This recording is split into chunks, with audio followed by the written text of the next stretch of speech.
आज हम पतंजलि योग सूत्र पहले पाठ का 7वां सूत्र पढ़ेंगे। वो सूत्र हैं प्रत्यक्षानुमाना गमाः प्रमाणानि। प्रमाण क्या हैं? तो 3 प्रकार के प्रमाण वृत्ति हैं। प्रत्यक्ष प्रमाण वृत्ति, अनुमान प्रमाण वृत्ति और आगम प्रमाण वृत्ति। इसमें से हम आज केवल एक प्रत्यक्ष प्रमाण वृत्ति की बात करेंगे। प्रत्यक्ष प्रमाण वृत्ति का अर्थ है कि हमारा मन, हमारी बुद्धि, हमारी इंद्रियां, हमारा अंतःकरण, इससे किसी भी वस्तु या व्यक्ति के बारे में संशय रहित जो ज्ञान होता है उसे प्रत्यक्ष प्रमाण वृत्ति कहते हैं। प्रत्यक्ष प्रमाण वृत्ति अक्लिष्ट कब बनेगी?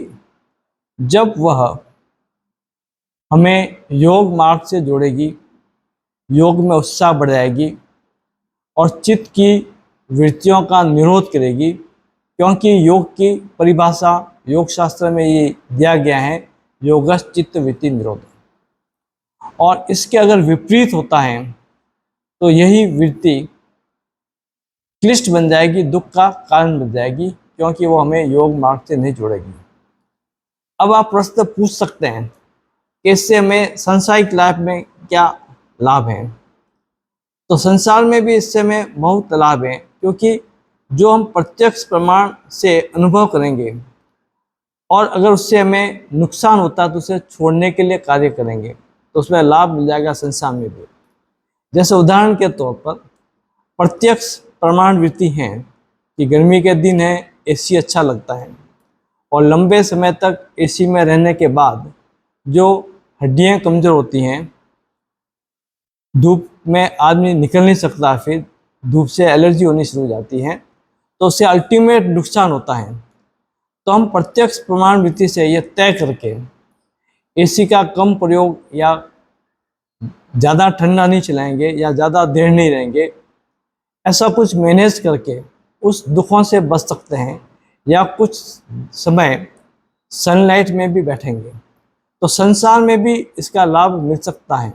प्रत्यक्ष प्रमाण वृत्ति का संसार एक अलग योग है और अध्यात्म एक अलग योग है, क्योंकि हमें जब मानव जीवन मिल गया, देह मिल गया, तो संसार में जीना पड़ेगा।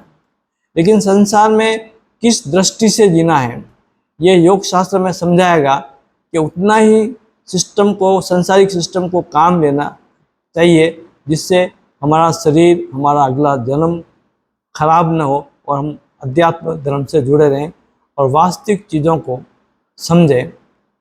धन्यवाद सुनने के लिए।